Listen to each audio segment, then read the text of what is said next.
वाहिगुरू जी का खालसा वाहिगुरू जी की फतेह। TV84 ਦੇ ਸਾਰੇ ਦਰਸ਼ਕ ਤੇ ਸਰੋਤੇ ਜਿਹੜੇ ਸਾਡੇ ਨਾਲ ਨਾਰਥ ਅਮਰੀਕਾ ਦੇ ਵਿੱਚੋਂ ਜੁੜੇ ਹੋਏ ਆ ਜਾਂ ਫਿਰ ਫੇਸਬੁੱਕ ਰਾਹੀਂ ਦੁਨੀਆ ਭਰ ਵਿੱਚ ਬੈਠ ਕੇ ਸਾਨੂੰ ਦੇਖ ਰਹੇ ਆ, ਉਹਨਾਂ ਸਭ ਦਾ ਮੈਂ ਅਮਰਵੀਰ ਸਿੰਘ ਅੱਜ ਇਸ ਪ੍ਰੋਗਰਾਮ ਦੇ ਵਿੱਚ ਤਹਿ ਦਿਲੋਂ ਸਵਾਗਤ ਕਰਦਾ। ਵਿਊਅਰਸ, ਪਟਿਆਲਾ ਤੋਂ member parliament doctor Dharamvir Gandhi ਵੱਲੋਂ ਜਿਹੜਾ ਪੰਜਾਬ ਮੰਚ ਦਾ ਗਠਨ ਕੀਤਾ ਗਿਆ ਸੀ ਪਿਛਲੇ ਮਹੀਨਿਆਂ ਦੇ ਵਿੱਚ, ਪਿਛਲੇ ਸਮੇਂ ਦੇ ਵਿੱਚ ਉਹਨਾਂ ਵੱਲੋਂ ਉਹਨਾਂ ਦੇ ਪੰਜਾਬ ਮੰਚ ਵੱਲੋਂ ਐਲਾਨਨਾਮਾ ਜਾਰੀ ਕੀਤਾ ਗਿਆ, ਡੈਕਲੇਰੇਸ਼ਨ ਜਾਰੀ ਕੀਤੀ ਗਈ ਹੈ, ਜਿਹਦੇ ਵਿੱਚ ਉਹਨਾਂ ਨੇ ਪੰਜਾਬ ਦੀ ਖੁਦ ਮੁਖਤਿਆਰੀ ਦੀ ਮੰਗ ਕੀਤੀ ਹੈ, ਪੰਜਾਬ ਨੂੰ ਇੱਕ ਆਟੋਨਮੀ ਦੇਣ ਦੀ ਗੱਲ ਕੀਤੀ ਹੈ ਵਿਦਨ ਇੰਡੀਅਨ ਯੂਨੀਅਨ। ਸੋ ਇਹ ਜਿਹੜਾ ਇੱਕ ਨਵਾਂ ਜਿਹਨੂੰ ਕਿਹਾ ਜਾ ਸਕਦਾ ਹੈ ਦੁਬਾਰਾ ਉਭਾਰ ਪੰਜਾਬ ਦੇ ਵਿੱਚ ਆਇਆ, ਜਿੱਥੇ ਪੰਜਾਬੀਅਤ ਦੀ ਗੱਲ ਹੋ ਰਹੀ ਹੈ, ਪੰਜਾਬ ਦੇ ਹਿੱਤਾਂ ਦੀ ਗੱਲ ਹੋ ਰਹੀ ਹੈ। ਇਹਦੀਆਂ ਜੇ ਅਸੀਂ ਡੀਟੇਲਸ ਜਾਣਨੀਆਂ ਹੋਣ ਤਾਂ ਕੀ ਦਾਇਰਾਕਾਰ ਹੋਵੇਗਾ, ਕਿਵੇਂ ਉਹ ਇਹ ਸਾਰੇ ਜਿਹੜੇ ਇੱਕ ਰੋਡ ਮੈਪ ਹੈਗਾ ਪੰਜਾਬ ਦੀ ਆਟੋਨਮੀ ਦਾ, ਜਾਂ ਕਿਵੇਂ ਦ੍ਰਿਸ਼ਦੇ ਨੇ ਕਿ ਕੀ ਜਿਹੜਾ ਫੈਡਰਲ ਸਟਰਕਚਰ ਹੈਗਾ ਜਿਹਦੀ ਉਹ ਗੱਲ ਕਰਦੇ ਨੇ ਡਾਕਟਰ ਧਰਮਵੀਰ ਗਾਂਧੀ ਤੇ ਉਹਨਾਂ ਦਾ ਪੰਜਾਬ ਮੰਚ, ਇਹਦੀਆਂ ਡੀਟੇਲਸ ਜਾਣਨ ਦੇ ਲਈ ਤੇ ਅੱਜ ਦੇ ਇਸ ਸ਼ੋਅ ਦੇ ਵਿੱਚ ਅਸੀਂ ਕੁਝ ਇਹੋ ਜਿਹੇ ਸਵਾਲ ਵੀ ਉਹਨਾਂ ਕੋਲੋਂ ਪੁੱਛਾਂਗੇ ਕਿ ਕੀ ਇਹਦੀਆਂ ਸਿਮਿਲੈਰਿਟੀਜ਼ ਕੀ ਨੇ ਤੇ ਪ੍ਰੋਜ਼ ਐਂਡ ਕੌਨਸ ਕੀ ਹੋ ਸਕਦੇ ਨੇ। ਸੋ ਇਹ ਸਾਰੇ ਦੇ ਉੱਪਰ ਅੱਜ ਅਸੀਂ ਗੱਲਬਾਤ ਕਰਾਂਗੇ। ਇਸ ਗੱਲਬਾਤ ਦੇ ਲਈ ਸਾਡੇ ਨਾਲ ਅੱਜ ਪਟਿਆਲਾ ਤੋਂ member parliament doctor Dharamvir Gandhi ਸਾਡੇ ਨਾਲ ਫੋਨ ਲਾਈਨ ਤੇ ਜੁੜੇ ਨੇ। ਆਓ ਉਹਨਾਂ ਨਾਲ ਮਿਲ ਕੇ ਅੱਜ ਦੀ ਵਿਚਾਰ ਚਰਚਾ ਦੀ ਸ਼ੁਰੂਆਤ ਕਰਦੇ ਹਾਂ। ਹਾਂਜੀ ਡਾਕਟਰ ਗਾਂਧੀ, ਤੁਹਾਡਾ ਸਵਾਗਤ ਹੈ ਜੀ। ਵਾਹਿਗੁਰੂ ਜੀ ਕਾ ਖਾਲਸਾ ਵਾਹਿਗੁਰੂ ਜੀ ਕੀ ਫਤਿਹ। ਵਾਹਿਗੁਰੂ ਜੀ ਕੀ ਫਤਿਹ ਜੀ। ਮੇਰੇ ਵੱਲੋਂ ਸਾਰੇ TV84 ਦੇ ਸਭ ਨੂੰ ਮੇਰੇ ਵੱਲੋਂ ਪਿਆਰ ਭਰੀ ਸਤਿ ਸ਼੍ਰੀ ਅਕਾਲ। ਸਤਿ ਸ਼੍ਰੀ ਅਕਾਲ ਡਾਕਟਰ ਗਾਂਧੀ। ਤੇ ਡਾਕਟਰ ਗਾਂਧੀ, ਸ਼ੁਰੂਆਤ ਕਰੀਏ ਜਿਹੜੀ ਮੰਗ ਐਲਾਨਨਾਮੇ ਦੇ ਵਿੱਚ ਤੁਹਾਡੀ ਪਾਰਟੀ ਪੰਜਾਬ ਮੰਚ ਵੱਲੋਂ ਕੀਤੀ ਗਈ ਹੈ, ਇੱਥੋਂ ਹੀ ਮੈਂ ਜਾਣਨਾ, ਇਹਦੀਆਂ ਡੀਟੇਲਸ ਜਾਣਨਾ ਚਾਹੂੰਗਾ। ਸਭ ਤੋਂ ਪਹਿਲਾਂ ਤਾਂ ਜਿਹੜੀ ਤੁਸੀਂ ਖੁਦ ਮੁਖਤਿਆਰੀ ਦੀ ਆਟੋਨਮੀ ਦੀ ਗੱਲ ਕੀਤੀ ਹੈ ਪੰਜਾਬ ਦੇ ਲਈ ਵਿਦਨ ਇੰਡੀਅਨ ਯੂਨੀਅਨ, ਇਹਦੀਆਂ ਡੀਟੇਲਸ ਕੀ ਹੈਗੀਆਂ ਨੇ, ਕੀ ਰੂਪਰੇਖਾ ਹੋਵੇਗੀ, ਜਾਂ ਤੁਸੀਂ ਸੈਂਟਰ ਕੋਲੋਂ ਜਾਂ ਪੰਜਾਬ ਦੇ ਲੋਕਾਂ ਦੇ ਵਿੱਚ ਜਿਹੜਾ ਇਹ ਏਜੰਡਾ ਲੈ ਕੇ ਜਾਓਗੇ ਤੇ ਇਹਦੀਆਂ ਡੀਟੇਲਸ ਕੀ ਹੈਗੀਆਂ ਨੇ ਐਗਜ਼ੈਕਟਲੀ? ਦੇਖੋ ਜੀ, ਇਹ ਡਿਟੇਲਸ ਤੋਂ ਪਹਿਲਾਂ ਇਹਦਾ ਜਿਹੜਾ ਕੰਟੈਕਸਟ ਹੈਗਾ, ਜਿਹੜਾ ਇਹਦਾ ਸੰਦਰਭ ਹੈਗਾ, ਉਹ ਸਮਝਣਾ ਬਹੁਤ ਜ਼ਰੂਰੀ ਹੈਗਾ ਜੀ ਡਾਕਟਰ ਸਾਹਿਬ, ਕਿ ਪੰਜਾਬ ਦੀ ਸਮੱਸਿਆ ਨੂੰ ਜਿਸ ਤਰ੍ਹਾਂ ਲੋਕੀ ਲੈ ਰਹੇ ਨੇ, ਜਾਂ ਜੋ ਪਿਛਲੇ ਅਰਸੇ ਵਿੱਚ ਖਾਸ ਤੌਰ ਤੇ ਪਿਛਲੇ 3-4 ਸਾਲ ਤੋਂ ਪੰਜਾਬੀ ਲੋਕਾਂ ਦੇ ਸਰਗਰਮ ਹੋਣ ਤੋਂ ਬਾਅਦ ਵੀ, ਪੰਜਾਬੀ ਲੋਕਾਂ ਦੇ ਹਰਕਤ ਜਾਣ ਤੋਂ ਬਾਅਦ ਵੀ, ਔਰ ਪੰਜਾਬ ਵਿੱਚ ਇੱਕ ਸਿਆਸੀ ਉਥਲ ਪੁਥਲ ਦੇ ਬਾਵਜੂਦ ਜੋ ਪੰਜਾਬ ਵਿੱਚ ਅਜੇ ਵੀ ਹਮਲਿਆਂ ਦੀ, ਵਾਅਦਿਆਂ ਦੀ, ਦਾਅਵਿਆਂ ਦੀ, ਜਾਂ ਮਤਲਬ ਇੱਕ ਜਿਹੜੀ ਓਪਰੀ ਸਿਆਸਤ ਕੀਤੀ ਜਾ ਰਹੀ ਹੈਗੀ ਹੈ, ਔਰ ਪੰਜਾਬ ਦੀ ਸਮੱਸਿਆ ਉਹਦੀ ਗੰਭੀਰਤਾ ਨੂੰ ਨਹੀਂ ਸਮਝਿਆ ਜਾ ਰਿਹਾ, ਉਹਦੀ ਜਿਹੜੀਆਂ ਜੜ੍ਹਾਂ ਨੇ, ਉਹਦੀਆਂ ਜਿਹੜੀਆਂ ਉਹਦੇ ਜਿਹੜੇ ਜੈਨੇਸਿਸ ਹੈ, ਉਹਦਾ ਕਾਰਨ ਹੈਗੇ, ਉਹਨਾਂ ਨੂੰ ਨਹੀਂ ਸਮਝਿਆ ਜਾ ਰਿਹਾ। ਔਰ ਚਿਹਰਿਆਂ ਦੀ ਰਾਜਨੀਤੀ ਦੇ ਉੱਤੇ ਜ਼ੋਰ ਹੈ, ਕਦੀ ਕੈਪਟਨ ਸਾਹਿਬ ਦਾ ਚਿਹਰਾ, ਕੋਈ ਕਦੀ ਬਾਦਲ ਸਾਹਿਬ ਦਾ ਚਿਹਰਾ, ਤੇ ਕਦੀ ਕੇਜਰੀਵਾਲ ਸਾਹਿਬ ਦਾ ਚਿਹਰਾ, ਔਰ ਮਤਲਬ ਜਿਵੇਂ ਉਹਦੇ ਉੱਤੇ ਜ਼ੋਰ ਹੈਗਾ। ਔਰ ਇਹ ਸੋਚਿਆ, ਇਹ ਜਿਹੜੀ ਇਹ ਸਮਝ ਹੈਗੀ ਹੈ ਕਿ ਇਹ ਸਾਰਾ ਕੁਛ ਮਤਲਬ ਜਿਹਨੂੰ ਕਹਿੰਦੇ ਇੰਟੈਂਸ਼ਨ ਦੀ ਗੱਲ ਹੈਗੀ, ਗੁੱਡ ਗਵਰਨੈਂਸ ਦੀ ਗੱਲ ਹੈਗੀ ਹੈ, ਜਾਂ ਇਹ ਚੰਗੇ ਜਾਂ ਮਾੜੇ ਬੰਦਿਆਂ ਦੀ ਗੱਲ ਹੈਗੀ ਹੈ। ਜੇ ਬੰਦੇ ਚੰਗੇ ਆ ਜਾਣ ਕੰਮ ਠੀਕ ਹੋ ਜਾਊਗਾ, ਜੇ ਇੰਟੈਂਸ਼ਨ ਠੀਕ ਹੋਣ ਤਾਂ ਪੰਜਾਬ ਦਾ ਸੰਕਟ ਹੱਲ ਹੋ ਜਾਊਗਾ, ਜੇ ਗੁੱਡ ਗਵਰਨੈਂਸ ਕੋਈ ਦੇ ਦੇਵੇ ਤਾਂ ਪੰਜਾਬ ਦਾ ਸੰਕਟ ਹੱਲ ਹੋ ਜਾਊਗਾ। ਜਿਹੜੀ ਇਹ ਮਤਲਬ ਇੱਕ ਪ੍ਰਚਲਿਤ ਜਾਂ ਸਰਪ੍ਰਵਾਦਿਤ ਭਾਵਨਾ ਜੀ ਬਣਦੀ ਜਾ ਰਹੀ ਹੈਗੀ ਹੈ, ਉਹਦੇ ਵਿੱਚ ਅਸੀਂ ਪਿਛਲੇ 1.5-2 ਸਾਲ, ਪਿਛਲੇ 2-2.5 ਸਾਲ ਤੋਂ ਅਸੀਂ ਸਾਡਾ ਇੱਕ ਗਰੁੱਪ ਜਾਂਦਾ ਸੀ, ਕੁਛ ਦੋਸਤ ਰਲ ਕੇ ਪੰਜਾਬੀ, ਅਸੀਂ ਇਹਨੂੰ ਬਹੁਤ ਗਹਿਨ ਗੰਭੀਰ ਚਰਚਾ ਤੇ ਗਹਿਨ ਗੰਭੀਰ ਅਧਿਐਨ ਦੇ ਵਿੱਚ ਲਿਆਂਦਾ ਹੈਗਾ ਹੈ। ਇਹ ਸਾਨੂੰ ਮਤਲਬ ਇਹ ਲੱਗਿਆ ਕਿ ਇਹ ਜਿਹੜੀਆਂ ਸਾਰੀਆਂ ਗੱਲਾਂ ਹੋ ਰਹੀਆਂ, ਇਹ ਹਵਾ 'ਚ ਹੋ ਰਹੀਆਂ ਨੇ ਹੈਗਾ ਹੈ। ਇਹ ਮਾਮਲਾ ਇਕੱਲੀ ਗੁੱਡ ਗਵਰਨੈਂਸ ਤੱਕ ਸੀਮਤ ਨਹੀਂ ਹੈ, ਮਾਮਲਾ ਇਕੱਲੇ ਬੰਦਿਆਂ ਦੀ ਚੰਗੀ ਜਾਂ ਮਾੜੀ ਇੰਟੈਂਸ਼ਨ ਨਾਲ ਸੀਮਤ ਨਹੀਂ ਹੈ, ਮਾਮਲਾ ਇਕੱਲੇ ਮਤਲਬ ਬੰਦਿਆਂ ਦੇ ਵੀ ਚੰਗੇ ਮਾੜੇ ਹੋਣ ਨਾਲ ਨਹੀਂ ਹੈਗਾ, ਮਾਮਲੇ ਤੋਂ ਕਿਤੇ ਜ਼ਿਆਦਾ ਗੰਭੀਰ ਹੈਗਾ। ਮਾਮਲਾ ਇਹ ਹੈਗਾ ਹੈ ਕਿ ਪੰਜਾਬ ਜਿਸ ਸੰਕਟ ਚ ਤਰਫੇ ਸੰਕਟ ਫਸ ਚੁੱਕਿਆ ਹੈਗਾ, ਔਰ ਪੰਜਾਬ ਜੋ ਅੱਜ ਮਤਲਬ ਇੱਕ ਸਰਪਲਸ ਸਟੇਟ ਸੀਗੀ, ਅੱਜ ਉਹ ਘਾਟੇ ਵਾਲੀ ਸਟੇਟ ਬਣ ਗਈ ਹੈਗੀ ਆ। ਪੰਜਾਬ ਜਿੰਨਾ ਕਰਜ਼ਾਈ ਹੈਗਾ, ਪੰਜਾਬ ਜਿੰਨਾ ਆਪਣੇ ਕੁਦਰਤੀ ਸਾਧਨ ਤੇ ਉਹਦੇ ਚਲਦਿਆਂ ਪੰਜਾਬ ਵਿੱਚ ਕੋਈ ਗੁੱਡ ਗਵਰਨੈਂਸ ਨਹੀਂ ਹੋ ਸਕਦੀ। ਗੁੱਡ ਗਵਰਨੈਂਸ ਨਾਲ ਪੰਜਾਬ ਠੀਕ ਨਹੀਂ ਹੋ ਸਕਦਾ। ਗੁੱਡ ਇੰਟੈਂਸ਼ਨ ਨਾਲ ਵੀ ਪੰਜਾਬ ਠੀਕ ਨਹੀਂ ਹੋ ਸਕਦਾ। ਗੁੱਡ ਪਰਸਨ ਨਾਲ ਵੀ ਪੰਜਾਬ ਠੀਕ ਨਹੀਂ ਹੋ ਸਕਦਾ ਹੈਗਾ। ਪੰਜਾਬ ਦੀ ਸਮੱਸਿਆ ਬਹੁਤ ਜ਼ਿਆਦਾ ਗੰਭੀਰ ਤੇ ਬੁਨਿਆਦੀ ਹੈਗੀ ਹੈ ਜੀ। ਤੇ ਬੁਨਿਆਦੀ ਸਮੱਸਿਆ ਹੈਗੀ ਹੈ ਕਿ ਉਹ ਪੰਜਾਬ ਜਿਹੜਾ ਕਿਸੇ ਵੇਲੇ ਮਤਲਬ ਹਿੰਦੁਸਤਾਨ ਦਾ ਮੋਹਰੀ ਸੂਬਾ ਹੁੰਦਾ ਸੀ। ਦੁਨੀਆ ਭਰ ਪੰਜਾਬੀਆਂ ਦੇ ਜੁੱਸੇ ਤੇ ਪੰਜਾਬੀਆਂ ਦੀ ਮਿਹਨਤ ਤੇ ਪੰਜਾਬੀਆਂ ਦੀ ਜੋ ਮਤਲਬ ਇੱਕ ਜੀਵਨ ਪੱਧਰ ਸੀਗਾ, ਉਹਦੀ ਚਰਚਾ ਸੀਗੀ। ਉਹ ਪੰਜਾਬ ਅੱਜ ਖੁਦਕਸ਼ੀਆਂ ਕਰਦਾ ਪੰਜਾਬ ਹੈ, ਨਸ਼ਿਆਂ ਨਾਲ ਮਰਦਾ ਪੰਜਾਬ ਹੈ, ਕਰਜ਼ਾਈ ਪੰਜਾਬ ਹੈਗਾ ਹੈ, ਬੇਰੁਜ਼ਗਾਰ ਪੰਜਾਬ ਹੈਗਾ ਹੈ। ਖੇਲ ਦੇਸ਼ ਤੇ ਵਿਦਿਆ ਕੋਲੋਂ ਦੱਖਣਾ ਪੰਜਾਬ ਅੱਜ ਬਾਹਰ ਵੱਲ ਜ਼ਹੀਰਾਂ ਘੱਟ ਰਿਹਾ ਔਰ ਕਿਵੇਂ ਜ਼ਮੀਨਾਂ ਵੇਚ ਕੇ, ਗਹਿਣੇ ਰੱਖ ਕੇ ਔਰ ਕਰਜ਼ੇ ਚੁੱਕ ਕੇ ਆਪਣੇ ਬੱਚਿਆਂ ਨੂੰ ਬਾਹਰ ਭੇਜਣ ਦੀ ਦੌੜ ਵਿੱਚ ਲੱਗਿਆ ਹੋਇਆ ਹੈਗਾ। ਔਰ ਉਹ ਪੰਜਾਬ ਅੱਜ ਰੇਗਿਸਤਾਨ ਤੇਜ਼ੀ ਨਾਲ ਰੇਗਿਸਤਾਨ ਵੱਲ ਵੱਧ ਰਿਹਾ ਜੀ। ਹੈਲੋ ਹੈਲੋ ਹੋਇਆ ਹੈਗਾ। ਇਹਦੀਆਂ ਜੜ੍ਹਾਂ ਬਹੁਤ ਡੂੰਘੀਆਂ ਨੇ। ਇਹਦੀਆਂ ਜੜ੍ਹਾਂ ਜਿਹੜੀਆਂ ਹੈਗੀਆਂ ਉਹ ਇਸ ਗੱਲ ਪਈਆਂ ਨੇ ਕਿ ਪੰਜਾਬ ਦੀ ਜੋ ਕੁਦਰਤੀ ਸਾਧਨ ਸਰੋਤ ਸੀਗੇ, ਉਹਨਾਂ ਦੀ ਕੇਂਦਰ ਵੱਲੋਂ ਸਾਜ਼ਿਸ਼ਾਨਾ ਬਹੁਤ ਚੁਸਤੀ ਨਾਲ ਵੀ, ਧੋਖੇ ਨਾਲ ਵੀ, ਧੱਕੇ ਨਾਲ ਵੀ ਜੋ ਸਾਧਨਾ ਸਰੋਤਾਂ ਦੀ ਲੁੱਟ ਹੋਈ ਹੈ। ਔਰ ਉਸ ਦੇ ਨਾਲ ਹੀ ਜੋ ਪੰਜਾਬ ਦੇ ਹਾਕਮ ਸੀਗੇ, ਚਾਹੇ ਉਹ ਅਕਾਲੀ ਸੀ ਚਾਹੇ ਉਹ ਕਾਂਗਰਸੀ ਸੀਗੇ, ਜਿਨ੍ਹਾਂ ਨੇ ਪਿਛਲੇ 40, 50, 60, 70 ਸਾਲ ਤੋਂ ਪੰਜਾਬ ਅੰਦਰ ਰਾਜ ਕੀਤਾ ਹੈਗਾ, ਉਹਨਾਂ ਦੀ ਜੋ ਪੰਜਾਬ ਦੀਆਂ ਹਿੱਤ, ਪੰਜਾਬ ਦੀਆਂ ਮੰਗਾਂ ਜਾਂ ਪੰਜਾਬ ਦੇ ਜੋ ਪੰਜਾਬ ਦੇ ਮਤਲਬ ਇੱਕ ਪ੍ਰਤੀ ਜੋ ਉਹਨਾਂ ਦੀ ਅਸੰਵੇਦਨਸ਼ੀਲਤਾ ਸੀਗੀ, ਲਾਪਰਵਾਹੀ ਸੀਗੀ, ਜਾਂ ਖੁਦ ਉਹ ਮਤਲਬ ਉਹਨਾਂ ਦੀ ਲੁੱਟ ਜਿਸ ਬੇਕਿਰਕੀ ਨਾਲ ਉਹਨਾਂ ਨੇ ਪੰਜਾਬ ਦੇ ਸਾਧਨਾ ਸਰੋਤਾਂ ਨੂੰ ਵੀ ਜੋ ਵੀ ਉਹਨਾਂ ਨੂੰ ਮਤਲਬ ਇੱਥੇ ਲੱਭਿਆ, ਉਹਨੂੰ ਜਿਸ ਬੇਕਿਰਕੀ ਨਾਲ ਲੁੱਟਿਆ, ਕੁੱਟਿਆ, ਚੱਕਿਆ, ਚੂੰਡਿਆ ਪੰਜਾਬ ਨੂੰ, ਇਹ ਸਾਰਾ ਕੁਝ ਨਾਲ ਜੇ ਜੋੜ ਲਈਏ ਤਾਂ ਪੰਜਾਬ ਦੀ ਜਿਹੜੀ ਹਾਲਤ ਹੈਗੀ ਹੈ ਉਹਦੇ ਦੋਵੇਂ ਪਹਿਲੂ, ਕੇਂਦਰ ਦੀ ਸਾਜ਼ਿਸ਼ੀ ਲੁੱਟ ਦੇ ਧੱਕਾ ਤੇ ਧੋਖਾ, ਤੇ ਪੰਜਾਬ ਦੇ ਜਿਹੜੇ ਸਥਾਨਕ ਹਾਕਮ ਸੀਗੇ ਉਹਨਾਂ ਦੀ ਪੰਜਾਬ ਪ੍ਰਤੀ ਅਸੰਵੇਦਨਸ਼ੀਲਤਾ, ਕੇਂਦਰ ਨਾਲ ਮਤਲਬ ਕੇਂਦਰ ਦੀਆਂ ਸਾਜ਼ਿਸ਼ਾਂ ਸ਼ਾਮਲ ਹੋਣਾ ਜਾਂ ਨਲਾਇਕ ਹੋਣਾ, ਜਿਹੜੇ ਸਮਝ ਨਹੀਂ ਸਕੇ ਧੋਖਿਆਂ ਨੂੰ, ਜੋ ਪਾਣੀ ਦੇ ਮਾਮਲੇ 'ਚ ਹੋਇਆ, ਜੋ ਬਾਕੀ ਗੱਲਾਂ ਦੇ ਮਾਮਲੇ 'ਚ ਹੋਇਆ, ਜੋ ਉਹਨਾਂ ਨੂੰ ਸਮਝ 'ਚ ਨਾ ਕਾਮਯਾਬ ਰਹੇ ਹੈਗੇ ਆ। ਉਸ ਕਰਕੇ ਪੰਜਾਬ ਦਾ ਚੱਕਰ ਜਿੰਨਾ ਤੁਸੀਂ ਮੈਂ ਸਮਝਦੇ ਆ ਉਸ ਤੋਂ ਕਿਤੇ ਵੱਧ ਡੂੰਘਾ ਹੈਗਾ ਹੈ। ਔਰ ਜਿਹੜੇ ਬੰਦੇ ਹੁਣ ਵੀ ਇਹਨੂੰ ਗੁੱਡ ਗਵਰਨੈਂਸ ਨਾਲ ਜੋੜ ਕੇ ਦੇਖਦੇ ਹੈਗੇ ਆ ਜਾਂ ਗੁੱਡ ਇੰਟੈਂਸ਼ਨ ਨਾਲ ਜੋੜ ਕੇ ਦੇਖਦੇ ਹੈਗੇ ਆ, ਉਹ ਪੰਜਾਬ ਦੀ ਸਮੱਸਿਆ ਨੂੰ ਹੱਲ ਨਹੀਂ ਕਰ ਸਕਦੇ। ਉਹ ਪੰਜਾਬ ਨੂੰ ਨਿਜਾਤ ਨਹੀਂ ਦਵਾ ਸਕਦੇ, ਪੰਜਾਬ ਦੀ ਬਦਖਲਾਕੀ ਨਹੀਂ ਕਰਾ ਸਕਦੇ, ਪੰਜਾਬ ਦੀ ਮੁਕਤੀ ਨਹੀਂ ਕਰਾ ਸਕਦੇ। ਸੋ ਪੰਜਾਬ ਵਿੱਚ ਜੇ ਪੰਜਾਬ ਨੇ ਆਪਣੇ ਪੈਰਾਂ ਤੇ ਖੜਾ ਹੋਣਾ ਹੈਗਾ, ਪੰਜਾਬ ਨੇ ਜੇ ਮੁਕਤੀ ਹਾਸਲ ਕਰਨੀ ਹੈ, ਬੰਦ ਖਲਾਸੀ ਹਾਸਲ ਕਰਨੀ ਹੈ, ਪੰਜਾਬ ਨੇ ਖੁਸ਼ਹਾਲ ਸੂਬਾ ਬਣਨਾ ਹੈਗਾ, ਤਾਂ ਪੰਜਾਬ ਨੂੰ ਮੂਲ ਚੂਲ ਇੱਕ ਬੁਨਿਆਦੀ ਜਿਹੜੀ ਗੱਲ ਹੈਗੀ ਆ ਉੱਥੇ ਤੱਕ ਪਹੁੰਚਣਾ ਪੈਣਾ ਹੈਗਾ। ਔਰ ਉਸਦੇ ਉੱਤੇ ਸਮੁੱਚੀ ਪੰਜਾਬੀ ਕੌਮ ਨੂੰ ਇਕੱਲੇ ਇੱਕ ਸਿੱਖ ਸਾਡੇ ਭਾਈਚਾਰਾ ਜਿਹੜਾ ਘਟਕ ਹੈਗਾ ਪੰਜਾਬੀ ਕੌਮ ਦਾ, ਜੋ ਮੁਗਲ ਵੀ ਰਿਹਾ ਹੈਗਾ, ਲੜਦਾ ਵੀ ਰਿਹਾ, ਮਰਦਾ ਵੀ ਰਿਹਾ ਹੈਗਾ, ਇਕੱਲੇ ਉਹਨਾਂ ਦੀ ਗੱਲ ਨਹੀਂ ਹੈਗੀ ਹੈ। ਜਦ ਤੱਕ ਸਮੁੱਚੀ ਪੰਜਾਬੀ ਕੌਮ, ਜਿਹਦੇ ਤਿੰਨੇ ਘਟਕ ਹਿੰਦੂ, ਸਿੱਖ ਤੇ ਦਲਿਤ, ਇੱਕ ਪੰਜਾਬੀ ਕੌਮ ਦੇ ਤੌਰ ਤੇ ਇਕੱਠੇ ਹੋ ਕੇ ਇੱਕ ਤਾਂ ਪੰਜਾਬੀਅਤ ਦਾ ਸਾਥ ਨਹੀਂ ਹੁੰਦਾ, ਪੰਜਾਬ ਦੀ ਜਿਹੜੀ ਮਤਲਬ ਸਾਡਾ ਅਮੀਰ ਵਿਰਸਾ, ਸਾਡੀ ਅਮੀਰ ਵਿਰਾਸਤ ਹੈਗੀ ਹੈ, ਉਹਦੇ ਚੌਂਕੜੇ ਤੇ ਖੜ ਕੇ ਉਹਦੇ ਬਲਬੂਤੇ ਤੇ ਅਸੀਂ ਹਿੰਦੁਸਤਾਨ ਦੇ ਵਿੱਚ ਇੱਕ ਆਪਣੇ ਹੱਕਾਂ ਦੀ, ਆਪਣੇ ਅਧਿਕਾਰਾਂ ਦੀ ਔਰ ਇੱਕ 21ਵੀਂ ਸਦੀ ਦਾ ਖਾਣ ਦੀ ਜੋ ਇੱਕ ਜਮਹੂਰੀਅਤ ਹੈਗੀ ਹੈ, ਜੋ ਫੈਡਰਲਿਜ਼ਮ ਹੈਗਾ ਹੈ, ਉਹਦੇ ਉੱਤੇ ਆਪਾਂ ਨਹੀਂ ਖਾਤੇ ਜਾਂ ਉਸ ਨਤੀਜੇ ਨਹੀਂ ਪਹੁੰਚਦੇ ਤਾਂ ਪੰਜਾਬ ਦਾ ਹਾਲ ਇਸਦੇ ਪੱਖ ਤੋਂ ਵੀ ਬਦਤਰ ਹੋਣ ਵਾਲਾ ਹੈਗਾ।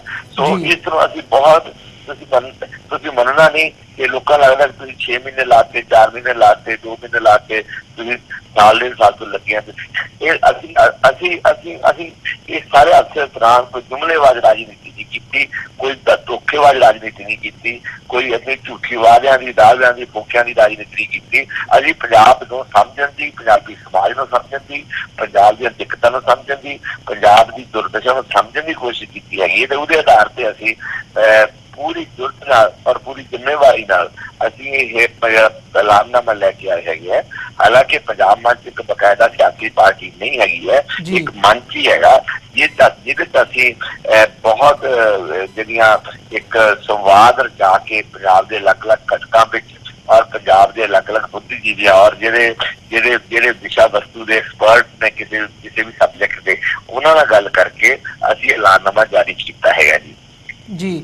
ਡਾਕਟਰ ਗਾਂਧੀ, ਜਿਵੇਂ ਤੁਸੀਂ ਇਹਦੇ 'ਚ ਖੁਦਮੁਖਤਿਆਰੀ ਦੀ ਗੱਲ ਕੀਤੀ ਹੈ, ਇੱਕ ਪਲਾਨ ਲੇਆਊਟ ਕੀਤਾ, ਤਾਂ ਮੈਂ ਜਾਣਨਾ ਚਾਹੁੰਦਾ ਵੀ ਇਹ ਐਗਜ਼ੈਕਟਲੀ ਕਿਵੇਂ ਵਰਕਆਊਟ ਕਰੂਗਾ? ਆਟੋਨੋਮੀ ਤੁਸੀਂ ਵਿਦਨ ਇੰਡੀਅਨ ਯੂਨੀਅਨ ਜਦੋਂ ਤੁਸੀਂ ਗੱਲ ਕਰਦੇ ਹੋ ਤੇ ਉਹਦਾ ਲੇਆਊਟ ਕੀ ਹੋਊਗਾ? ਜਿਵੇਂ ਇੱਕ ਮਾਡਲ ਸਾਡੇ ਕੋਲ ਅਨੰਦਪੁਰ ਸਾਹਿਬ ਰੈਜ਼ੋਲੂਸ਼ਨ ਦੇ ਵਿੱਚ ਆਇਆ ਸੀ ਵੀ ਜਿਹੜੇ 3-4 ਮੇਨ ਮਹਿਕਮੇ ਹੈਗੇ ਆ, ਫੋਰਨ ਅਫੇਅਰਸ ਦਾ, ਕਰੰਸੀ ਦਾ, ਫੌਜ ਦਾ, ਇਹ ਉਹ ਸੈਂਟਰ ਕੋਲ ਹੋਣਗੇ ਤੇ ਬਾਕੀ ਜਿਹੜੇ ਸਾਰੇ ਹੱਕ ਹੈਗੇ ਆ, ਭਾਵੇਂ ਉਹ ਐਜੂਕੇਸ਼ਨ ਦਾ ਹੋਵੇ ਜਾਂ ਪਾਣੀਆਂ ਦਾ ਹੋਵੇ, ਰਿਸੋਰਸਿਸ ਦੀ ਗੱਲ ਹੋਵੇ ਜਾਂ ਬਾਕੀ ਜਿਹੜੇ ਸਾਰੇ ਮਹਿਕਮੇ ਉਹ ਪੰਜਾਬ ਦੇ ਕੋਲ ਹੋਣਗੇ।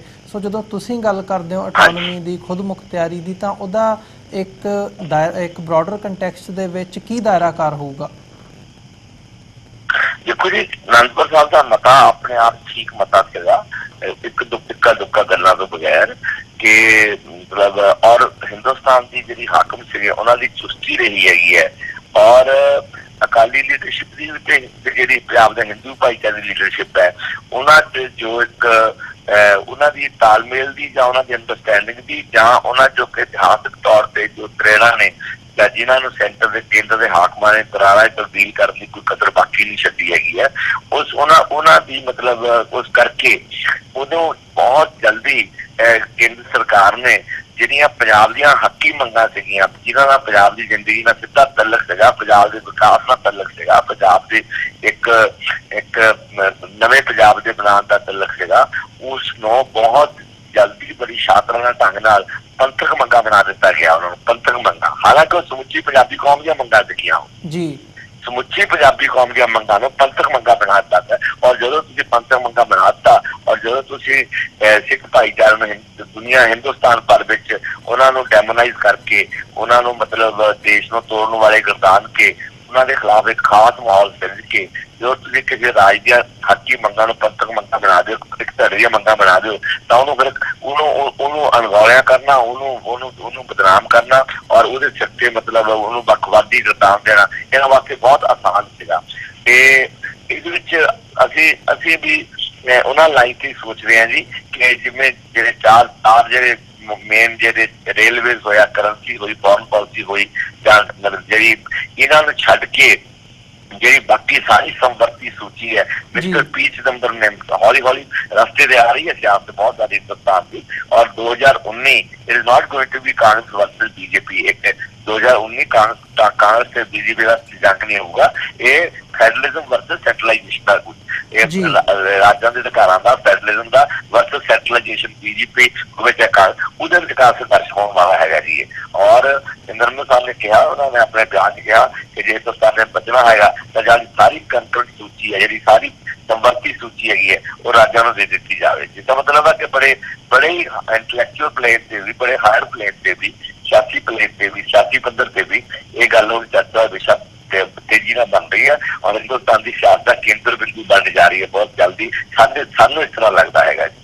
ਤੇ ਉਹ ਅਸੀਂ ਇਹੀ ਕਰਾਂਗੇ ਕਿ ਇਹੀ ਕਹਾਂਗੇ ਅਸੀਂ, ਵੈਸੇ ਤਾਂ ਅਸੀਂ ਇਸ ਪ੍ਰੋਸੈਸ ਵਿੱਚ ਸਾਡੀ ਪ੍ਰੋਸੈਸ ਮਹੀਨੇ 1.5 ਮਹੀਨੇ ਪੂਰੀ ਹੋ ਜਾਊਗੀ ਕਿ ਜਿਹੜੀ ਫੈਡਰਲਿਜ਼ਮ ਜੇ 10 ਨੁਕਤੇ ਨੇ ਫੈਡਰਲਿਜ਼ਮ ਦੇ ਦੁਨੀਆ ਭਰ ਜੋ ਮਤਲਬ ਪ੍ਰਚਲਿਤ ਨੇ ਜਾਂ ਜਿਹਨਾਂ ਜੋ ਅਲੱਗ-ਅਲੱਗ ਦੇਸ਼ਾਂ ਵਿੱਚ ਉਹਨਾਂ ਦੀ ਅਲੱਗ-ਅਲੱਗ ਤਰ੍ਹਾਂ ਨਾਲ ਉਹਨਾਂ ਨੂੰ ਮਾਨਤਾ ਹੈਗੀ ਹੈ, ਜਿਹਦੀ ਦੋਹਰੀ ਨਾਗਰਿਕਤਾ, ਦੋਹਰਾ ਝੰਡਾ ਤੱਕ ਸ਼ਾਮਲ ਨੇ, ਅਸੀਂ ਉਹ ਸਾਰੇ ਨੂੰ ਸਟੱਡੀ ਕਰਕੇ ਉਹਨੂੰ ਮਤਲਬ ਅਸੀਂ ਪੜ੍ਹਿਆ ਵੀ ਹੈਗਾ ਤੇ ਪੜ੍ਹ ਵੀ ਰਹੇ ਹੈਗੇ ਆ ਤੇ ਉਹਨੂੰ ਘੋਖ ਵੀ ਰਹੇ ਹੈਗੇ ਆ ਕਿ ਪੰਜਾਬ ਵਿੱਚ, ਜਿਵੇਂ ਤੁਸੀਂ ਪਹਿਲਾਂ ਜ਼ਿਕਰ ਕੀਤਾ ਹੈਗਾ ਕਿ ਪੰਜਾਬ ਦੇ ਸਾਧਨਾਂ ਸਰੋਤਾਂ ਤੇ ਪੰਜਾਬ ਦੀ ਮਾਲਕੀ ਚਾਹੀਦੀ ਹੈਗੀ ਹੈ, ਪੰਜਾਬ ਜੋ ਟ੍ਰੇਡ ਹੈਗਾ ਹੈ ਉਹਨੂੰ ਵਾਸਤੇ ਸਾਨੂੰ ਪਾਕਿਸਤਾਨ ਨਾਲ ਜਿਹੜੇ ਸੰਬੰਧ ਹੈਗੇ ਗੁਆਂਢੀ ਦੇਸ਼ ਨਾਲ, ਉਹਨਾਂ ਜੋ ਤੈਅ ਹੁੰਦੇ ਆ ਉਹ ਸਾਡੀ ਪੁੱਛਪੱਛੀ ਚਾਹੀਦੀ ਹੈਗੀ ਹੈ, ਕਿਉਂਕਿ ਪੰਜਾਬ ਤਬਾਹ ਹੋਇਆ, ਕਿੰਨੀ ਵਾਰ ਤਬਾਹ ਹੋਇਆ, 47 ਤਾਂ ਜਮਾ ਹੀ ਮਤਲਬ ਇੱਕ ਅਣਮਨੁੱਖੀ ਤਰਾਸਦੀ ਸੀਗੀ ਪੰਜਾਬ ਵਿੱਚ ਚੱਲੀ ਹੈਗੀ। ਉਸ ਤੋਂ ਬਾਅਦ 2-3 ਜੰਗਾਂ ਚੱਲੀਆਂ ਪੰਜਾਬ ਨੇ ਔਰ ਪੰਜਾਬ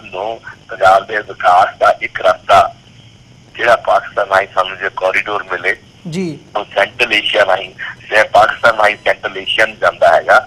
ਸਾਡੇ ਚਾਹੇ ਉਹ ਖੇਤੀਬਾੜੀ ਦੇ ਉਤਪਾਦ ਨੇ, ਚਾਹੇ ਸਾਡੇ ਸਨਅਤ ਦੇ ਉਤਪਾਦ ਨੇ, ਉਹਨਾਂ ਵਾਸਤੇ ਸਾਨੂੰ ਮਾਰਕੀਟ ਚਾਹੀਦੀ ਹੈ। ਸਾਨੂੰ ਮਾਰਕੀਟ, ਅਸੀਂ ਲੈਂਡ ਲੌਕ ਸਟੇਟ ਹੈਗੇ ਆ, ਉਹਦੇ ਵਾਸਤੇ ਜਿਹੜੀ ਵੀ ਜਾਇਜ਼ ਮੰਗ ਬਣੂਗੀ ਪੰਜਾਬ ਦੀ, ਜੋ ਹੱਕੀ ਮਤਲਬ ਜੋ ਪੰਜਾਬ ਨੂੰ ਅੱਗੇ ਲਿਜਾਣ ਵਾਸਤੇ, ਉਹ ਅਸੀਂ ਉਹ ਸਾਰਾ ਉਹਦਾ ਹਿੱਸਾ ਬਣਾਵਾਂਗੇ। ਉਹਦੇ ਸਿਰ ਤੇ ਅਸੀਂ ਨੈਗੋਸ਼ੀਏਟ ਕਰਨਾ ਚਾਹਾਂਗੇ। ਮੈਂ ਕੱਲ ਹੀ ਫਾਰੂਕ ਅਬਦੁੱਲਾ ਸਾਹਿਬ ਨੂੰ ਮਿਲਿਆ ਸੀਗਾ ਲੋਕ ਸਭਾ, ਕੱਲ ਹੀ ਮੈਂ KDP ਵਾਲੇ ਨੂੰ ਮਿਲਿਆ, ਕੱਲ ਹੀ ਮੈਂ DMK ਵਾਲਿਆਂ ਨੂੰ ਮਿਲਿਆ, ਔਰ ਜਿਹੜਾ ਆਪਣਾ ਐਲਾਨਨਾਮੇ ਦਾ ਜਿਹੜਾ ਖਰੜਾ ਸੀਗਾ, ਜਿਹੜਾ ਉਹਦਾ ਡਾਕੂਮੈਂਟ ਸੀਗਾ, ਉਹ ਮੈਂ ਉਹਨਾਂ ਨੂੰ ਪੇਸ਼ ਕੀਤਾ ਹੈਗਾ। ਔਰ ਉਹ ਕਹਿੰਦੇ ਕਿ ਅਸੀਂ ਤੁਹਾਨੂੰ ਰਿਸਪੌਂਡ ਕਰਾਂਗੇ, ਔਰ ਅਸੀਂ ਜਦੋਂ ਵੀ ਆਲ ਇੰਡੀਆ ਕੋਈ ਕਾਨਫਰੰਸ ਬੁਲਾਈ ਇਸ ਮਾਮਲੇ ਵਿੱਚ, ਤਾਂ ਖਾਸ ਤੌਰ ਤੇ ਤਾਮਿਲਨਾਡੂ ਵਾਲਿਆਂ ਨੇ ਕਿਹਾ ਅਸੀਂ ਤੁਹਾਨੂੰ ਦਾ ਹਿੱਸਾ ਬਣਾਵਾਂਗੇ। ਔਰ ਸਾਨੂੰ ਬੜੀ ਖੁਸ਼ੀ ਹੈ ਕਿ ਪੰਜਾਬ ਵਿੱਚ ਇਹ ਮੰਗ ਮਤਲਬ ਬੜੇ ਚਿਰ ਬਾਅਦ ਇੱਕ ਵਾਰ ਫੇਰ ਜ਼ੋਰ ਨਾਲ ਉੱਠੀ ਹੈਗੀ ਹੈ। ਜਿਹੜੀ ਮੰਗ ਅਕਾਲੀ ਦਲ ਜਿਹਨੂੰ ਬਿਲਾਵਾ ਲੈ ਕੇ ਹੈਗੇ ਆ, ਜਿਸ ਅਨੰਦਪੁਰ ਸਾਹਿਬ ਮਤੇ ਨੂੰ ਛੱਡ ਕੇ ਹੈਗੇ ਆ, ਔਰ ਉਹ ਅਨੰਦਪੁਰ ਸਾਹਿਬ ਮਤਾ ਉਸ ਸਮੇਂ ਦੀ ਪੈਦਾਵਾਰ ਸੀ ਜਦੋਂ ਅਕਾਲੀ ਦਲ ਪੰਜਾਬ ਪ੍ਰਤੀ ਕੁਛ ਸੰਵੇਦਨਸ਼ੀਲ ਸੀਗਾ, ਜਵਾਬਦੇਹ ਸੀਗਾ, ਪੰਜਾਬ ਦੀ ਨੁਮਾਇੰਦਗੀ ਕਰਦਾ ਸੀ ਕਿਸਾਨੀ ਦੀ ਔਰ ਆਮ ਪੰਜਾਬੀ ਦੇ ਮਿਡਲ ਕਲਾਸ ਦੀ। ਅਕਾਲੀ ਦਲ ਨੇ ਉਹ ਮੈਦਾਨ ਛੱਡ ਦਿੱਤਾ ਹੈਗਾ। ਅੱਜ ਅਕਾਲੀ ਦਲ ਦੇ ਜਿਹੜੇ ਆਰਥਿਕ ਹਿੱਤ ਹੈ ਉਹ ਇੰਡੀਅਨ ਕਾਰਪੋਰੇਟ ਸੈਕਟਰ ਨਾਲ ਜੁੜ ਗਏ ਹੈਗੇ। ਸਿਆਸੀ ਹਿੱਤ ਹੈ ਉਹ ਇੱਕ ਕੇਂਦਰਵਾਦੀ, ਇੱਕ ਇੰਡੀਅਨ ਨੈਸ਼ਨਲਿਜ਼ਮ ਦੀ ਝੰਡਾ ਬਰਦਾਰ ਜਿਹੜੀ ਜਾਂ ਤੁਸੀਂ ਕਹਿ ਲਓ ਕਿ ਹਿੰਦੂ ਰਾਸ਼ਟਰਵਾਦੀ ਝੰਡਾ ਬਰਦਾਰ BJP ਨਾਲ ਜੁੜੇ ਹੋਏ ਹੈ। ਅੱਜ ਅਕਾਲੀ ਉਹ ਝੰਡਾ ਨਹੀਂ ਚੁੱਕ ਰਹੇ ਹੈਗੇ ਹੈ।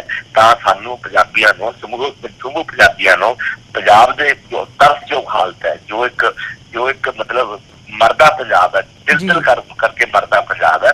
ਔਰ ਮੈਂ ਤੁਹਾਨੂੰ ਸੱਚੀ ਗੱਲ ਦੱਸਾਂ, ਮੈਨੂੰ ਸਾਨੂੰ ਖਦਸ਼ਾ ਇਹ ਲੱਗਦਾ ਕਿ ਹੋ ਸਕਦਾ ਜਿਸ ਤਰ੍ਹਾਂ ਪਾਣੀ ਦਾ ਜ਼ਮੀਨ ਤੋਂ ਉਸ ਪਾਣੀ ਦਾ ਦੋਹਨ ਹੋ ਰਿਹਾ, ਔਰ ਜਿਸ ਤਰ੍ਹਾਂ ਪੰਜਾਬ ਵਿੱਚੋਂ ਹਿਜਰਤ ਜਾਰੀ ਹੈ, ਬਾਹਰਲੇ ਮੁਲਕਾਂ ਨੂੰ ਪੰਜਾਬ ਭੱਜਿਆ ਜਾ ਰਿਹਾ ਹੈਗਾ, ਮਿਨੀ ਪੰਜਾਬ ਕਹੀਆਂ ਪੰਜਾਬ ਦੇ ਵਿੱਚ ਅੱਜ ਇਸ ਧਰਤੀ ਦੇ ਉੱਤੇ, ਦੁਨੀਆ ਦੇ ਇਸ ਖਿੱਤੇ ਉੱਤੇ ਪੰਜਾਬੀ ਕੌਮ ਨਾਂ ਦੀ ਕੋਈ ਚੀਜ਼ ਇੱਥੇ ਸ਼ਾਇਦ ਗਾਇਬ ਹੋਣ ਵੱਲ ਤੁਰ ਪਵੇ। ਇੱਥੇ ਮਤਲਬ ਉਹਦਾ ਜਿਹੜਾ ਦਬਦਬਾ ਸੀ, ਇੱਕ ਸ਼ਾਨ ਸ਼ੌਕਤ ਸੀਗੀ, ਇੱਕ ਪੰਜਾਬੀ ਹੋਣ ਤੇ ਮਾਣ ਸੀਗਾ ਪੰਜਾਬ ਦੀ ਧਰਤੀ ਨੂੰ, ਉਹ ਅਸੀਂ ਉਦੋਂ ਹੱਥ ਹੋ ਬੈਠੀਏ ਜੀ। ਸੋ ਇਹਨਾਂ ਹਾਲਤਾਂ ਜਾ ਅਸੀਂ ਆਪਣੀ ਜਾਨ ਦੀ ਬਾਜੀ ਲਾ ਕੇ ਵੀ ਆਪਣੇ ਪੰਜਾਬ ਨੂੰ ਬਚਾਵਾਂਗੇ ਜੀ, ਆਪਣੇ ਪੰਜਾਬ ਨੂੰ ਇਕੱਠਾ ਕਰਾਂਗੇ। ਅਸੀਂ ਉਹ ਪੰਜਾਬੀਅਤ ਦਾ ਅਹਿਸਾਸ ਪੰਜਾਬ ਜਗਾ ਕੇ ਕਿ ਅਸੀਂ ਸਾਡਾ ਕੋਈ ਧਰਮ ਹੈ, ਕੋਈ ਜਾਤ ਹੈ, ਸਾਡਾ ਕੋਈ ਵਰਗ ਹੈਗਾ ਹੈ, ਅਸੀਂ ਸਾਡੀ ਹੋਰ ਪਛਾਣ ਹੈ, ਸਾਡੀ ਪੰਜਾਬੀ ਹੋਣ ਦੀ ਪਛਾਣ। ਜੇ ਹਿੰਦੁਸਤਾਨੀ ਸਰਕਾਰ ਕੋਲ ਆਪਣੇ ਹੱਕ ਲੈਣੇ ਹੈ, ਜਿਹੜੀ ਭਾਰਤੀ ਯੂਨੀਅਨ ਚ ਆਪਾਂ ਮਾਣ ਨਾਲ ਰਹਿਣਾ ਹੈਗਾ, ਸਤਿਕਾਰ ਨਾਲ ਰਹਿਣਾ ਹੈਗਾ ਹੈ, ਇੱਜ਼ਤ ਨਾਲ ਰਹਿਣਾ ਹੈਗਾ, ਔਰ ਆਪਣੇ ਹੱਕਾਂ ਨੂੰ ਲੈ ਕੇ ਰਹਿਣਾ ਹੈਗਾ, ਤਾਂ ਸਾਨੂੰ ਬਤੌਰ ਪੰਜਾਬੀ ਉੱਠ ਖੜੇ ਹੋਣਾ ਚਾਹੀਦਾ ਹੈਗਾ ਜੀ, ਬਤੌਰ ਪੰਜਾਬੀ ਸੰਗਠਿਤ ਹੋਣਾ ਚਾਹੀਦਾ, ਔਰ ਪੰਜਾਬ ਦੀ ਮੰਗਾਂ ਪ੍ਰਤੀ ਸੰਵੇਦਨਸ਼ੀਲ ਹੋ ਕੇ ਆਪਣੇ ਪੰਜਾਬ ਨੂੰ ਬਚਾਉਣ ਲਈ ਅੱਗੇ ਆਉਣਾ ਚਾਹੀਦਾ ਹੈਗਾ ਜੀ। ਬਿਲਕੁਲ ਡਾਕਟਰ ਗਾਂਧੀ, ਪਰ ਇੱਕ ਮੈਂ ਦੁਬਾਰਾ ਇਹਨੂੰ ਜੇ ਪਿਛੋਕੜ ਨਾਲ ਪਿਛਲਾ ਜੋ ਇਤਿਹਾਸ ਹੈਗਾ, ਅਜੋਕਾ ਇਤਿਹਾਸ, ਉਹਦੇ ਨਾਲ ਜੋੜ ਕੇ ਦੇਖਣਾ ਹੋਵੇ ਤਾਂ 47 ਤੋਂ ਬਾਅਦ ਅਸੀਂ ਦੇਖਦੇ ਹਾਂ ਪੰਜਾਬ ਨੂੰ ਇੱਕ ਵੱਖਰੀ ਆਟੋਨਮੀ ਦੀ ਜਿਹੜੀ ਮੰਗ ਹੈਗੀ ਹੈ ਉਹ ਵੀ ਉੱਠੀ। ਫਿਰ ਜਦੋਂ ਬੋਲੀਆਂ ਦੇ ਆਧਾਰ 'ਤੇ ਸੂਬਾ ਬਣਿਆ ਪੰਜਾਬ, ਉਦੋਂ ਜਿਹੜੀ ਲੰਬੀ ਸਟਰਗਲ ਹੈਗੀ ਹੈ ਪੰਜਾਬ ਨੇ ਉਹ ਕੀਤੀ। ਫਿਰ ਪਾਣੀਆਂ ਦੇ ਮਸਲੇ ਦੇ ਉੱਤੇ ਕਪੂਰੀ ਦਾ ਮੋਰਚਾ ਲੱਗਦਾ ਜਿਹਦੇ 'ਚੋਂ ਅਨੰਦਪੁਰ ਸਾਹਿਬ ਰੈਜ਼ੋਲਿਊਸ਼ਨ ਨਿਕਲਦਾ। ਸੋ ਉਹ ਇੱਕ ਸਾਰੀ ਸਟਰਗਲ ਸੀਗੀ ਜਿਹਨੇ ਪੰਜਾਬ ਦੇ ਹੱਕਾਂ ਦੀ ਗੱਲ ਕੀਤੀ ਹੈ। ਤੁਸੀਂ ਅੱਜ ਜਿਹੜੀ ਗੱਲ ਕਰ ਰਹੇ ਹੋ ਉਹ ਉਹਦੇ ਨਾਲੋਂ ਕਿਵੇਂ ਡਿਫਰੈਂਟ ਹੋਵੇਗੀ, ਜਾਂ ਉਹਦੇ 'ਚ ਕੀ ਖਾਮੀਆਂ ਸੀ ਜਿਹੜੀਆਂ ਤੁਸੀਂ ਹੁਣ ਦਰੁਸਤ ਕਰਨ ਦੀ ਕੋਸ਼ਿਸ਼ ਦੇ ਵਿੱਚ ਇਹ ਜਿਹੜਾ ਏਜੰਡਾ ਹੈਗਾ ਇਹ ਪੰਜਾਬ ਦੇ ਲੋਕਾਂ ਦੇ ਵਿੱਚ ਲੈ ਕੇ ਜਾਓਗੇ? ਦੇਖੋ ਜੀ, ਉਹਦੇ ਚ ਮੰਗਾਂ ਬਿਲਕੁਲ ਜਾਇਜ਼ ਸੀਗੀਆਂ। 47 ਤੋਂ ਲਗਾਤਾਰ ਪੰਜਾਬ ਕਿਸੇ ਨਾ ਕਿਸੇ ਰੂਪ ਵਿੱਚ ਜੋ ਇੱਕ ਹਿੰਦੁਸਤਾਨੀ ਹਾਕਮਾਂ ਦੀ ਨੀਤ ਅਤੇ ਉਹਨਾਂ ਦੀਆਂ ਜੋ ਨੀਤੀਆਂ ਸੀਗੀਆਂ ਉਹਨਾਂ ਦਾ ਵਿਰੋਧ ਹੁੰਦਾ ਆ ਰਿਹਾ ਹੈਗਾ ਹੈ। ਔਰ ਉਸ ਮੌਕੇ ਹਿੰਦੁਸਤਾਨ ਭਰ ਵਿੱਚ ਅਲੱਗ-ਅਲੱਗ ਸੂਬਿਆਂ ਜਿਸ ਕਿਤੇ ਭਾਸ਼ਾ ਦੇ ਸਵਾਲ ਨੂੰ ਲੈ ਕੇ, ਕਿਤੇ ਪਛਾਣ ਦੇ ਸਵਾਲ ਨੂੰ ਲੈ ਕੇ, ਕਿਤੇ ਨਸਲ ਦੇ ਸਵਾਲ ਨੂੰ ਲੈ ਕੇ, ਕਸ਼ਮੀਰ ਸਿੱਧਾ ਆਜ਼ਾਦੀ ਦੇ ਨਾਂ ਤੇ ਜਾਂ ਰੈਫਰੈਂਡਮ ਦੇ ਨਾਂ ਤੇ ਲੈ ਕੇ ਲਗਾਤਾਰ ਇੱਕ ਸਿਆਸੀ ਮਾਹੌਲ ਰਿਹਾ, ਸਿਆਸੀ ਹਲਚਲ ਰਹੀ ਹੈ, ਸਿਆਸੀ ਜੱਦੋ-ਜਹਿਦਾਂ ਰਹੀਆਂ ਨੇ ਹੈਗਾ। ਤੇ ਉਸ ਵੇਲੇ ਪੰਜਾਬ ਵਿੱਚ ਵੀ ਇਹ ਮਾਹੌਲ ਸੀਗਾ, ਪਰ ਪੰਜਾਬ ਵਿੱਚ ਇੱਕ ਦੁਖਾਂਤ ਰਿਹਾ ਹੈਗਾ। 47 ਦੀ ਜਿਹੜੀ ਵੰਡ ਹੋਈ ਹੈਗੀ ਹੈ ਉਹ ਇੱਕ ਬਦਨੁਮਾ ਦਾਗ ਹਿੰਦੁਸਤਾਨੀ ਜਮਹੂਰੀਅਤ ਦੇ ਮੱਥੇ ਉੱਤੇ ਉਹ ਨਾਲ ਲੈ ਕੇ ਜੰਮੀ ਆਈ ਹੈਗੀ ਹੈ। ਤੇ ਉਸ ਦੀ ਚੱਲਦਿਆਂ ਪੰਜਾਬ ਦੀ ਜਿਹੜੀ ਪੰਜਾਬ ਵਿੱਚ ਕੌਮ ਦਾ ਇੱਕ ਪੰਜਾਬੀ ਕੌਮ ਦੇ ਤੌਰ ਤੇ ਜੋ ਉੱਭਰਨਾ ਸੀ ਪੰਜਾਬ ਨੇ, ਜਿਹੜਾ ਕਿ 47 ਤੋਂ ਪਹਿਲਾਂ पंजाब एक दुनिया भर की एक बड़ी महानतम कौमां चो सीगी। उस तो 47 तो बाद जो कुछ जिवें तुसीं पंजाबी सूबे की गल करते हैं, तुसीं देखो पंजाबी सूबे अंदोलन दौरान जी कि बहुत हंगी मंग सी जी बड़े आराम नाल हिंदुस्तान महाराष्ट्र गुजरात सारे सूबे जी एग्जाम्पल देखो कि आराम नाल वंडे गए।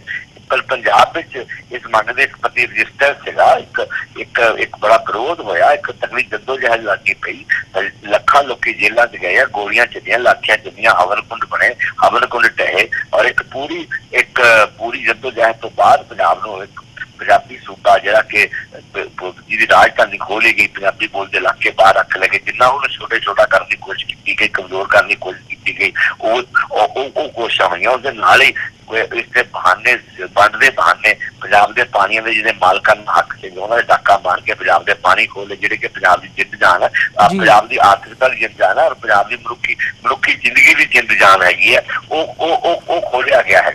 और होर बहुत सारे तरीके पंजाब के अधिकारियों के उन्होंने डाका मार लिया गया।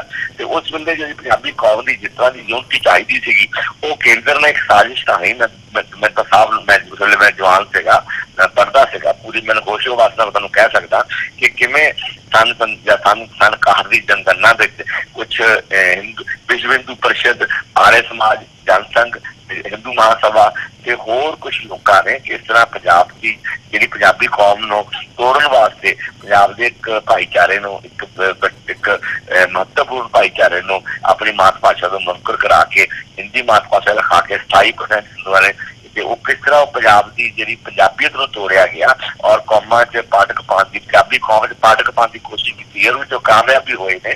ते वो जिहड़ी असीं तोड़न की कोशिश कर रहे हैं जी कि पंजाबीओ तुहाडी होंद, तुहाडी होनी, तुहाडी जिंदगी, तुहाडा भविख ते साझा हैगा है। जे मरांगे तो कट्ठे मरांगे, जीवांगे तो कट्ठे जीवांगे, कंगाल होवांगे कट्ठे कंगाल होवांगे, खुशहाल होवांगे कट्ठे खुशहाल होवांगे।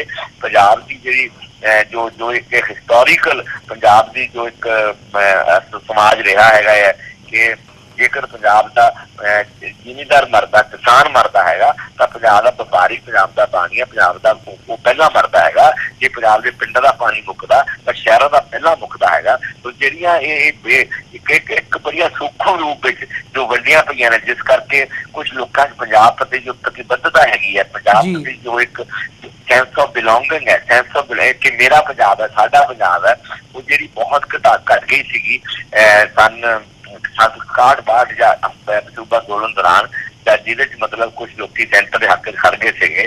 तो उन्होंने मतलब असीं मुड़ के पुनर्सजीत करने की कोशिश कर रहे हैं, उन्होंने असीं नवी दिशा देने की कोशिश कर रहे हैं ताकि पंजाबी कौम से उठ खड़ा हो सके। और उस दलित भाईचारा है 35% हो चुके हैं, उन्होंने मतलब समाजिक इंसाफ, समाजिक बराबरी वो देनी है। गुरु साहबान के ढांचे का पंजाब बनाना है, एक बराबरी का पंजाब बनाना है, एक दुनिया वास्ते उदाहरण होवे कि राज इस तरह होंदा है या मतलब समाज इस तरह के होंदे है।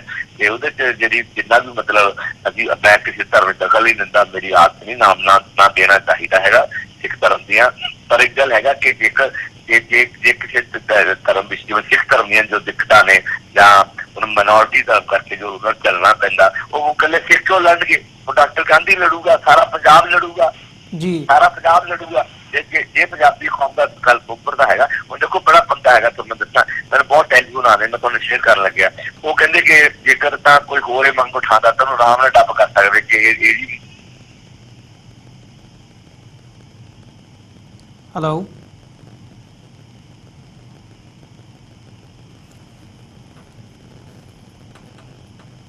हेलो जी डॉक्टर गांधी। सो इस करके जे सारे पंजाबी बोलते है हिंदुस्तान के यूनियन वास्ते इन्हों फिरकू रंगत देनी साडियां मंगां नूं, पंजाब दी मंगां नूं इन्हों मतलब पंथक मंगां बनाना हुण आसान नहीं रह गया। वो समा बीत चुकिया जी।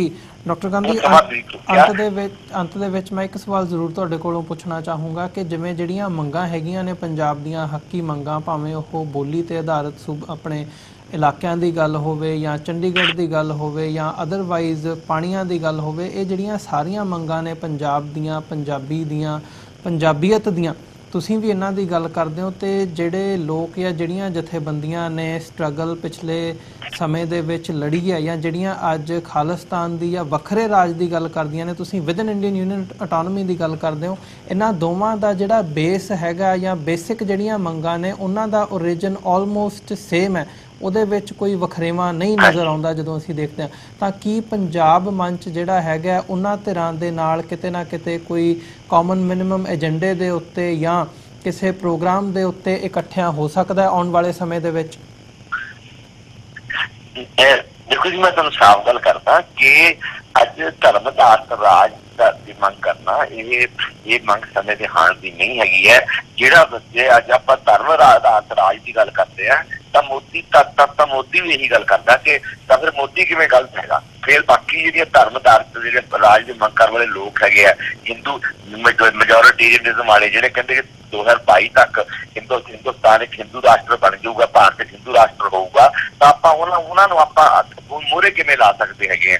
ਸਾਨੂੰ ਮਤਲਬ ਮਿਨੋਰਟੀ ਦੀ ਗੱਲ ਹੋਣਾ ਹੋਰ ਗੱਲ ਹੈ। ਮਿਨੋਰਟੀ ਹੱਕਾਂ ਵਾਸਤੇ ਡਟ ਕੇ ਖੜਨਾ, ਲੜਨਾ ਜਮਹੂਰੀਅਤ ਦੇ ਪੈਦਲੇ ਤੋਂ ਤੇ ਧਰਮ ਨਿਰਪੱਖਤਾ ਦੇ ਪੈਦਲੇ ਤੋਂ ਉਹ ਅਲੱਗ ਗੱਲ ਹੈ। ਉਹ ਸਾਡਾ ਏਜੰਡਾ ਹੈਗਾ, ਇਕੱਲਾ 2020 ਵਾਲਾ ਦਾ ਏਜੰਡਾ ਨਹੀਂ ਹੈਗਾ ਹੈ। ਉਹਦੇ ਵਾਸਤੇ ਅਸੀਂ ਲੜਾਂਗੇ। ਮੈਂ ਸਿੱਖ ਮੈਰਿਜ ਬਿੱਲ, ਮੈਂ ਸਭ ਤੋਂ ਪਹਿਲਾਂ ਇੱਕ ਡੈਡੀਕੇਟਡ ਸਿੱਖ ਮੈਰਿਜ ਬਿੱਲ ਲੈ ਕੇ ਆਇਆ। ਪਹਿਲਾਂ ਮੇਰਾ ਬਿੱਲ ਇਹੀ ਸੀਗਾ ਕਿ ਪੰਜਾਬ ਦੀ ਮੰਗ ਹੈ, ਸਾਡੇ ਪੰਜਾਬੀਆਂ ਦੀ ਮੰਗ ਹੈ, ਤੁਸੀਂ ਕਿਉਂ ਨਹੀਂ ਮੰਨਦੇ, ਤੁਸੀਂ ਸਾਨੂੰ ਤਕਲੀਫ ਕੀ ਹੈਗੀ ਹੈ।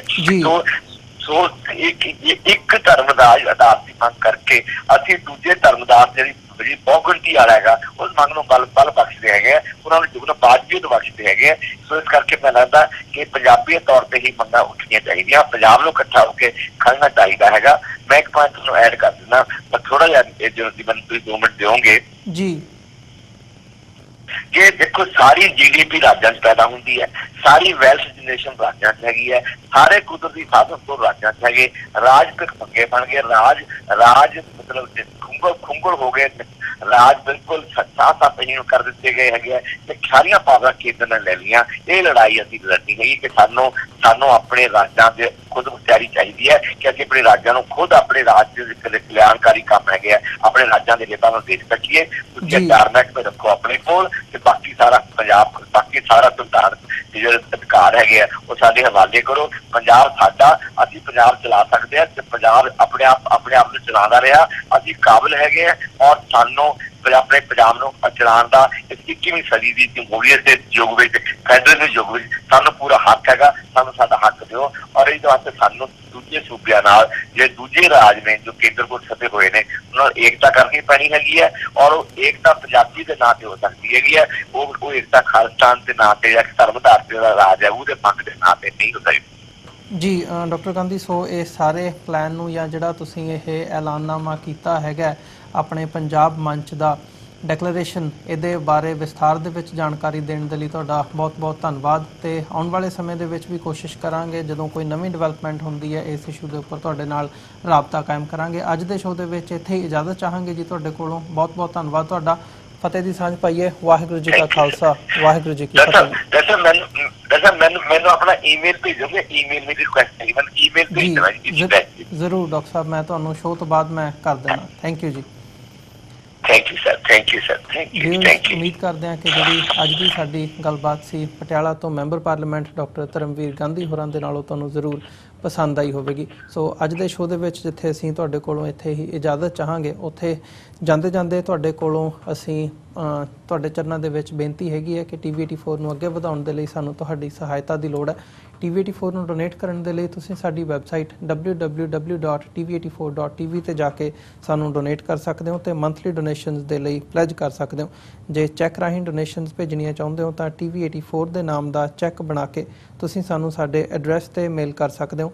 3601 37th ਐਵਨਿਊ, ਲੌਂਗ ਆਈਲੈਂਡ ਸਿਟੀ, ਨਿਊਯਾਰਕ 11101।